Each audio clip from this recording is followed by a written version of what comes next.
ఐదుగురు ఎంపీలకి సంసద్ రత్న అవార్డులు అనేటివి లభించాయి. సంసద్ రత్న ప్రతి సంవత్సరం పార్లమెంట్లో అత్యుత్తమ ప్రతిభ చూపించిన వారికిచ్చే అవార్డు. బీజేపీకి సంబంధించి, శివసేన పార్టీకి సంబంధించి, కాంగ్రెస్, ఎన్సీపీకి సంబంధించిన 5గురు ఎంపీలకి ఈ అవార్డు లభించాయి. ఫిబ్రవరి 17న ఢిల్లీలో జరిగే కార్యక్రమంలో ఈ అవార్డుని అందజేస్తారు. దీన్ని ప్రారంభించింది మాజీ రాష్ట్రపతి అబ్దుల్ కలాం సహకారంతో చెన్నైకి చెందిన స్వచ్ఛంద సంస్థ. సమగ్ర పనితీరు ఆధారంగా ఎన్నిక చేస్తారు.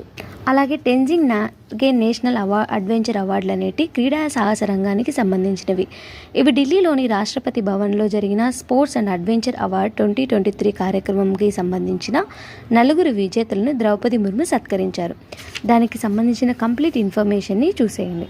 అలాగే అనుభవ్ అవార్డులు 2024 ప్రభుత్వ రంగం నుండి పదవీ విరమణ పొందిన మాజీ ఉద్యోగాల సలహాలు, సూచనలకు అనుభవాలని ఆధారంగా చేసుకొని ఇచ్చేవి. నెక్స్ట్ గోల్డెన్ గ్లోబ్ అవార్డులు. దీనికి సంబంధించిన కంప్లీట్